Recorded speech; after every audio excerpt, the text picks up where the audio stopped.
किसी ने आड़ा टेढ़ा भी अगर बोला है, किसी ने अपशब्द भी कह दिया, ताने भी दे दिए, गाली भी दे दी, हमको बोलना बंद नहीं करना है, बल्कि हम जैसे रहते थे वैसे ही रहे। कारण क्या होगा?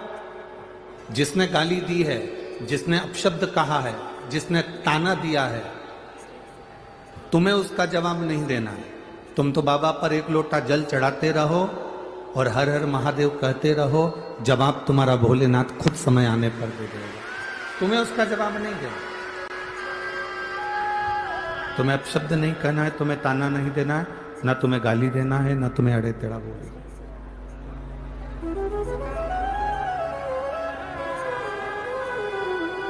तुम तो अपना जो कर्म है, अपने कर्म में लीन रहिए, कर्म में लगे रहिए, अपने कर्म में लगे रहो, अपने कर्म में लीन रहो, बाकी का वो देख ले। एक बात आपसे पूछना चाहेंगे यहाँ पर धूलिया नगर की सारी माताओं से और मेरे जितने बहनें बैठी हैं, जीजियाँ बैठी हैं, सभी जीजियों से और सभी मेरे भाइयों से, सभी जीजाओं से हम पूछना चाहेंगे कि ईमानदारी से बोलो, जितना टीचर ज्ञान देते हैं, जितना शिक्षक ज्ञान देते हैं, उससे दुगना ज्ञान आज के जमाने में गूगल और फेसबुक से बच्चे निकाल कर प्राप्त कर लेते हैं। बोलो सही है कि गलत है? ईमानदारी से बोलना, सही है ना? जितना शिक्षक ज्ञान दे रहे हैं, जितना टीचर ज्ञान दे रहे हैं, आज का बच्चा गूगल और फेसबुक पर दिन भर मोबाइल पर जो टीचर पढ़ाते हैं वो बच्चा उसको सर्च कर आधे से ज्यादा पढ़ाई तो सोशल मीडिया पर पढ़ लेता है। आधे से ज्यादा पढ़ाई सोशल मीडिया पर पढ़ लेता है। फिर भी हमारे यहाँ, हमारी भारतीय सभ्यता में की सभ्यता में हमारे यहाँ शिक्षक, टीचर शंकर और पार्वती का एक रूप माना गया। हमारे यहाँ का टीचर, हमारे यहाँ का शिक्षक शिव पार्वती का एक स्वरूप माना गया। क्यों? कितना भी उसको मोबाइल पर पढ़ लेगा बच्चा, कितना भी गूगल पर सर्च कर लेगा बच्चा, कितना भी इंस्टाग्राम पर देख लेगा, या वो अपनी फेसबुक आईडी पर देख लेगा, या पढ़ाई मोबाइल पर कर लेगा, पर उस बच्चे को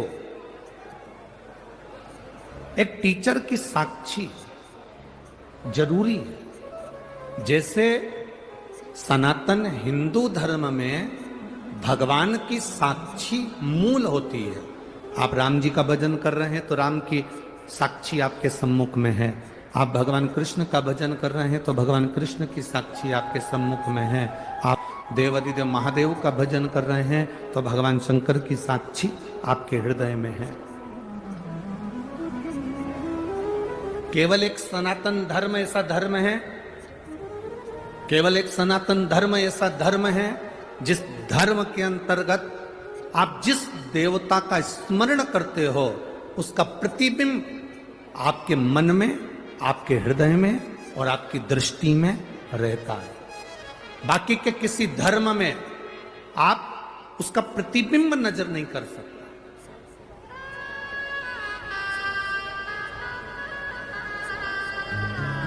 पर हमारे सनातन धर्म के अंतर्गत हम अगर शंकर भगवान को जल चढ़ा रहे हैं तो शिव का प्रतीक मानकर हम उसकी पूजन कर रहे हैं। हम बाल गोपाल का अगर पूजन कर रहे हैं तो भगवान राम और कृष्ण का प्रतीक मानकर उनकी पूजन कर रहे हैं। हम दुर्गा भवानी का पूजन कर रहे हैं तो जगत जननी धात्री का प्रतीक मानकर पूजन कर रहे हैं।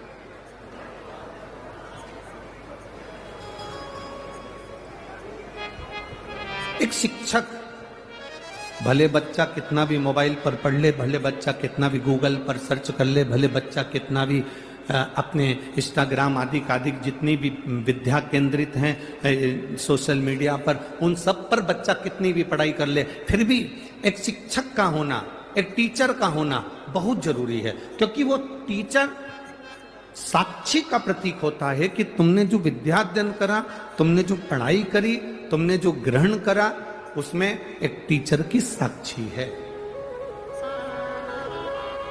एक शिक्षक की साक्षी है। और मेरा निवेदन आज के टीचर और आज के शिक्षकों से केवल इतना सा निवेदन हमारा है, टीचर और शिक्षक ये कभी ना सोचें कि बच्चे मोबाइल पर पढ़ रहे हैं या गूगल पर पढ़ रहे हैं या ये सोशल मीडिया पर पढ़ाई कर रहे हैं, बल्कि आज के जमाने के टीचर और शिक्षक का भार और ज्यादा हो गया है। आज के जमाने के टीचर और शिक्षक का भार ये बढ़ना चाहिए कि अब अगर बच्चे सोशल मीडिया पर पढ़ रहे हैं, बच्चे अगर गूगल पे सर्च कर कर पढ़ रहे हैं, बच्चे अगर मोबाइल पर पढ़ाई कर रहे हैं, तो आज के शिक्षक और आज के टीचर का कार्यभार और ये बढ़ जाना चाहिए कि अब बच्चे अगर मोबाइल पर पढ़ाई कर रहे हैं तो हम हमारे स्कूल में बच्चों को ये सिखाएं कि तुम किसी गलत व्यसन की ओर ना चले जाना, और उनका मोटिवेशन करते रहें, उनको समझाते रहें कि तुम गलत विचारों में ना जाए, गलत दृष्टि में ना जाए, गलत भाव में ना जाए।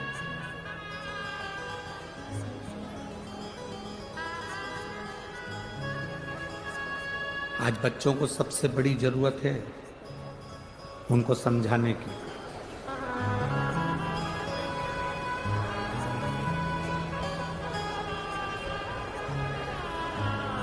प्रथम गुरु कौन होता है? जम के बोलो जल्दी से। प्रथम गुरु कौन है? माँ। दूसरा गुरु कौन है? पिता। तीसरा गुरु कौन है? शिक्षक। चौथा गुरु कौन है? सतगुरु। पहले नंबर पर है माँ। यहां इतनी सारी बुजुर्ग माताएं बैठी हैं, बूढ़ी बूढ़ी माताएं बैठी हैं, वयो माता बैठी हैं, 60 साल से ऊपर वाली भी बैठी हैं, तो 50 साल से ऊपर वाली भी बैठी है। हम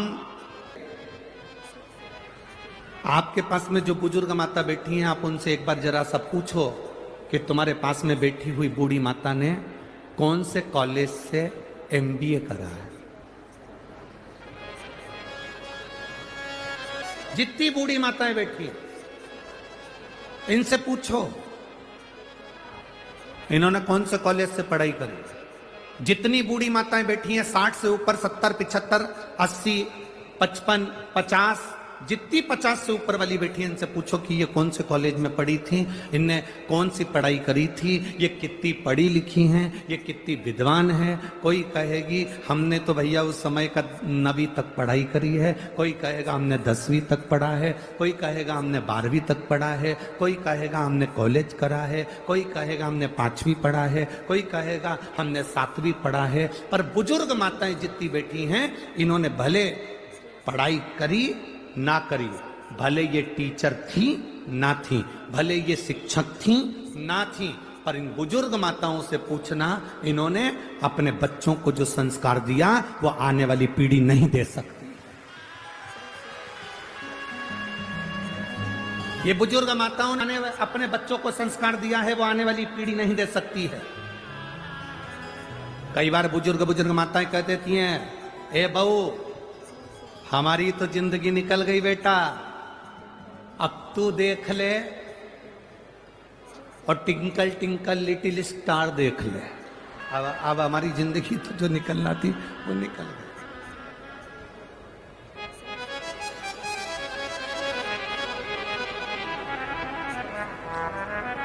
इन बुजुर्ग माताओं ने जो अपने बच्चों को संस्कार दिया, इन बुजुर्ग माताओं ने जो अपने बच्चों को ज्ञान दिया कि बच्चे अपनी माता का आज भी आदर कर रहे हैं। बोलो सही है कि गलत है? बच्चे अपनी बूढ़ी माँ का, घर में दादी का, घर में दादाजी का, घर में बुजुर्ग पिता का आदर कर रहे हैं।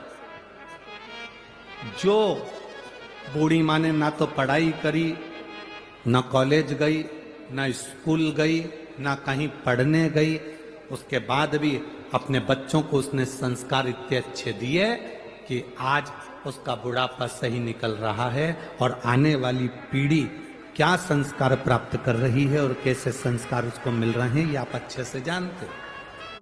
श्री शिवाय नमस्तुभ्यं, श्री शिवाय नमस्तुभ्यं। सो विशाली गिरा से राजपूत, गांव नवापुर, जिला नंदुरबार, महाराष्ट्र। मेरा मोबाइल नंबर ये है, कहीं बैठी हो तो हाथ हिला सकती हैं, अगर कहीं बैठी हो तो हाथ हिला सकती हैं। श्री राहुल गिरा से, सो विशाली गिरा से, नवापुर, जिला नंदुरबार, महाराष्ट्र। मोबाइल नंबर ये है, कहीं बैठी हैं? अच्छा ठीक है, हाथ हिला दो एक बार। हाँ ठीक ठीक है, दिख है। गुरुजी, मेरी बेटी धृति की उम्र 5 महीने है। 2 महीने पहले 25 जुलाई को मेरी बेटी धृति के ब्रेन में इन्फेक्शन हो गया। कई लोगों ने उसको ब्रेन हेमरेज कहा। अब बेटी 5 महीने की है, 2 महीने की बेटी का ब्रेन खराब हो जाना, ब्रेन हेमरेज हो जाना या ब्रेन में पस पड़ जाना, नसें काम नहीं करना, पूरा मेरी बेटी ने काम करना बंद कर दिया, उसका दिमाग काम नहीं करता था। तो मेरी बेटी जब 2 महीने की, उसको ले जाकर हॉस्पिटल में भर्ती करा। डॉक्टरों ने उसका ब्रेन खराब बता दिया, उसका ब्रेन में ट्यूमर टाइप का बता दिया। उसको एडमिट करा, उसका ब्रेन काम करना बंद कर दिया तो उसको वेंटिलेटर पर डाल दिया। वेंटिलेटर पर डाला, मेरी बेटी को डॉक्टर ने कह दिया हम वेंटिलेटर पर से इस लड़की को हटाएंगे और 2 या 3 घंटे बाद तुम्हारी बेटी मर जाएगी, इसकी श्वास नहीं चलेगी क्योंकि इसका ब्रेन ट्यूमर फट चुका है। अब 2 महीने की बच्ची का ब्रेन बेकार हो जाना, क्या स्थिति होगी? गुरुदेव, हमने भी डॉक्टर से कह दिया, डॉक्टर साहब अगर मेरी बेटी को कुछ हुआ तो ये सारे मेरे हॉस्पिटल में जितने लोग खड़े हैं ये कहते हैं कि तू शंकर के मंदिर जाती है, तू शंकर जी को जल चढ़ाती है, तू सीहोर वाले बाबा को इतना मानती है, और तेरी बेटी जैसे ही वेंटिलेटर से उठेगी वैसे ही उसके 2 घंटे में 3 घंटे में प्राण छूट जाएंगे। डॉक्टर कह रहा है कहां है तेरा बाबा, कहां है तेरा शिव? मैंने अपने परिवार वालों से कहा कि मेरे घर पर रुद्राक्ष रखा है, उस रुद्राक्ष को पानी में गला दो और शिव जी को चढ़ाकर ला दो। रात भर का इंतजार नहीं कर सकते तुम तो अभी की अभी पानी में डाल दो। रात भर अगर पानी में डालेंगे तो समय लगेगा। बेटी को सीहोर का लाया हुआ रुद्राक्ष पानी में डालकर शंकर जी को चढ़ाकर बेटी को तुरंत उसी जल को उठाकर शिव जी का चढ़ा हुआ बेटी के मुख में दिया। गुरुदेव, डॉक्टर ने तो घंटे में मर जाएगी, इसको ले जाओ। हम वेंटिलेटर पर से उतार कर लड़की को लिया है, उसका ब्रेन ट्यूमर फट चुका था, ब्रेन खराब हो चुका था। डॉक्टर के हिसाब से इसका ब्रेन काम नहीं कर रहा था, पर हम उस बेटी को अपने घर लिया है। डॉक्टर ने कहा इसको ले जाओ क्योंकि मरेगी तो सही, इसको लेकर जाओ। हम बेटी को घर लाए, हर 10 मिनट में हमने बेटी को रुद्राक्ष का जल दिया और बाबा से कहा, वो सीहोर वाला महाराज कथा में कहता है कि तेरे पर कर अगर है भरोसा कभी टूटता नहीं है। अगर वो कहता है तो शिव कहता है बाबा टूटने मत देना। आज मेरी बेटी गुरुदेव बाबा की कृपा से पूर्ण तरह से स्वस्थ है, उसका ब्रेन काम कर रहा है और मेरी बेटी मरी नहीं। मैं उसको लेकर आई हूं। बच्ची को लाई हो, थोड़ा सा ऊंचा कर दो, चैनल वाले उसको क्लोज कर कर आस्था चैनल पर और उस पर दिखा सकते हैं।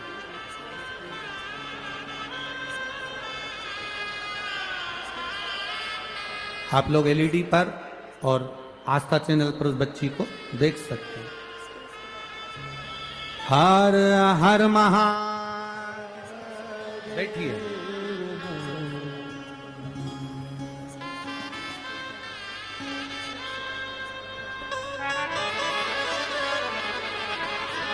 हमारे बीच में महाराष्ट्र शासन के कैबिनेट मंत्री, धुलिया के पालक मंत्री माननीय श्री गिरीश भाऊ महाजन जी यहाँ पधारे हुए हैं। एक बार जोरदार ताली बजाकर उनका स्वागत, वंदन, अभिनंदन। बहुत बहुत साधुवाद है जो भगवान देव अधिदेव महादेव की पवित्र कथा का लाभ आप ले रहे हैं, उसके लिए साधुवाद। शिव है वो,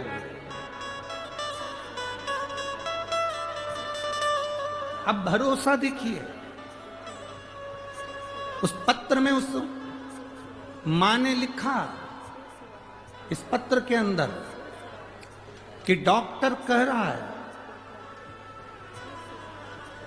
2 से 3 घंटे के अंदर ये बच्ची मरेगी, जैसी वेंटिलेटर पर से उतरे आप इसको ले जाओ। पर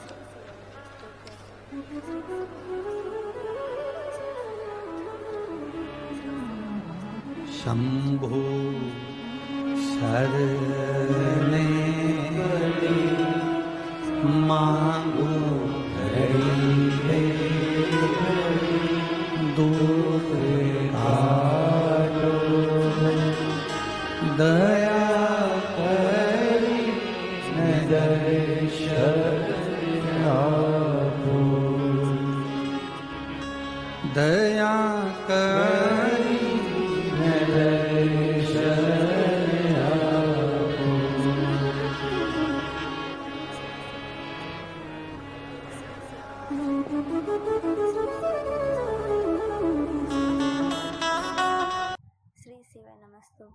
महालक्ष्मी शिव महापुराण की कथा कहती है कि लक्ष्मी अगर बेलपत्र के वृक्ष के नीचे से कोई निकल कर आ रहा है और उसकी शरीर की रज का भी स्पर्श हो जाए तो तुझे शिव का दर्शन हो। मेरी जीजियों, मेरे जीजाओं, मेरी बेटियों, मेरे भाई, तुम कंपटीशन एग्जाम में बैठ रहे हो, पढ़ाई कर रहे हो, तैयारी कर रहे हो, गवर्नमेंट जॉब की तैयारी कर रहे हो। ये जितने पत्र यहाँ पर रखे हैं, जितने पत्र यहाँ पर हैं, इस चौकी के नीचे भी जितने पत्र रखे हैं, यहाँ पर भी जितने पत्र रखे हैं, आप उन पत्रों में से सारे पत्र निकाल कर देखना। जिन जिन बेटों ने, जिन जिन बेटियों ने गवर्नमेंट जॉब की तैयारी करी और शंकर भगवान पर भरोसा कर कर और अपना कर्म पूरा कर कर एग्जाम दिया, उनकी नौकरी लगी। कम से कम इसमें से 70% पत्र ऐसे हैं जिसमें नौकरियां लगी, जहां बच्चों को सुख का अनुभव हो। अपनी मेहनत पूरी करो। बीमारी आई है, डॉक्टर को दिखाओ। बीमारी आई है, जांच कराओ। रोग आया है, बड़े से बड़े हॉस्पिटल में जाओ, अच्छे से अच्छे डॉक्टर को दिखाओ। उसने दवाई लिखी, खाओ। उसने जांच का बोला, जांच करो। पर उसके जांच कराने में और उसकी दवाई खाने के साथ साथ मेरे भोले बाबा पर भरोसा रखना।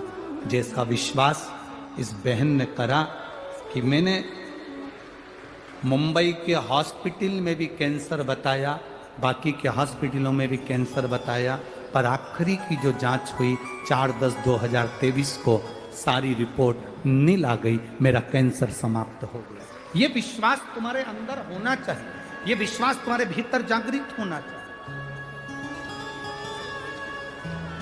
एक महिला ऐसी बैठी है इस कथा में जिसका पति 2013 में शांत हुआ।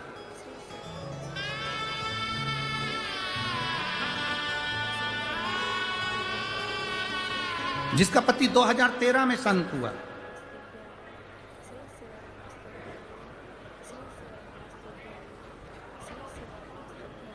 पति जो इसमें लिखा है, कभी उसका भाई 2013 में शांत हुआ और भाई 2013 में शांत हुआ, जो कि पुलिस में नौकरी करता था, एक्सीडेंट में चला गया। उस 2013 में गए हुए भाई के जाने के बाद उसके घर के किसी व्यक्ति को नौकरी नहीं मिली। 13 में शांत हुआ, पत्नी को भी नौकरी नहीं मिली, परिवार के किसी व्यक्ति को नौकरी नहीं मिली। तब मैंने अपने भाई की धर्मपत्नी को कहा, मेरी भाभी को, भाभी एक बार प्रदोष काल में शाम के समय बेलपत्री के पेड़ के नीचे जाके बैठकर श्री शिवाय नमस्तुभ्यम का जाप करो, शंकर भगवान का पशुपति व्रत करो। मेरी भाभी ने व्रत करा और 20 साल के बाद नौकरी मिली। 2023 में वो नौकरी प्राप्त हुई। 2013 में मरा। पत्र लिखा है कविता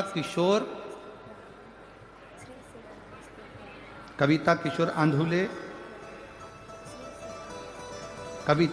आंधुले ने ये पत्र लिखा है। अब जरा विचार करिए कि हम अगर शिव पर भरोसा करते हैं, भगवान शंकर की भक्ति करते हैं, तो दृढ़ता क्यों नहीं बनती? कोई कहता है कि भगवान शंकर की पूजन तो ब्राह्मण करते हैं, कोई कहता है कि वैश्य करते हैं, कोई कहता है क्षत्रिय करते हैं, कोई कहता है शूद्र करते हैं। शिव महापुराण की कथा कहती है जिसको सब ठुकरा देते हैं उसका एक है, वो देव अधिदेव महादेव। राम जी के मंदिर के पट बंद हो जाते हैं एक समय में। तुम्हारे यहां बंद होते कि नहीं होते वो मालूम नहीं, बोलो होते कि नहीं होते? कृष्ण भगवान के मंदिर के पट बंद हो जाते हैं एक समय में, दत्त मंदिर के पट बंद हो जाते हैं एक समय में, भवानी के मंदिर के पट बंद हो जाते हैं एक समय में, बैकुंठ के पट बंद हो जाते हैं एक समय में, ब्रह्मलोक के पट बंद हो जाते हैं एक समय में, इंद्रलोक के पट बंद हो जाते हैं एक समय में। केवल एक देवता ऐसा है जिसके दरवाजा नहीं है, पट नहीं है, वो खुले आसमान में कैलाश पर रहता है, इसलिए उसका दरवाजा खुला रहता है।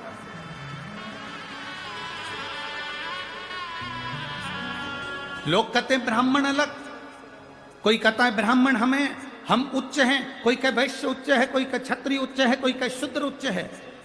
मेरे राम जी महाराज ने पृथ्वी पर प्रकट हुए थे तो मेरे राम जी के जन्म के समय पर 4 हाथ थे।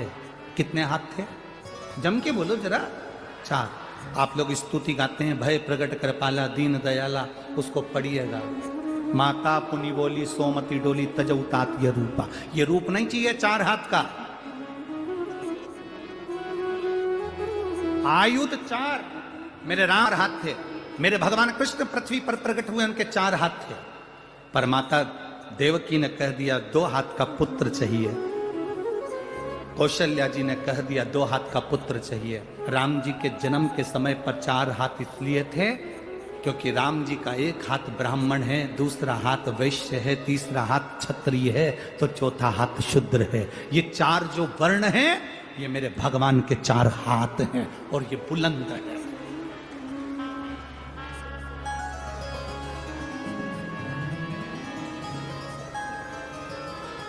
जो दुनिया में जितनी जातियां हैं, दुनिया में जितनी समाजें हैं, चाहे वो ब्राह्मण हो, चाहे क्षत्रिय हो, चाहे वैश्य हो, चाहे शूद्र हो, इन सब का अगर कोई देवता है तो केवल एक देव अधिदेव महादेव है।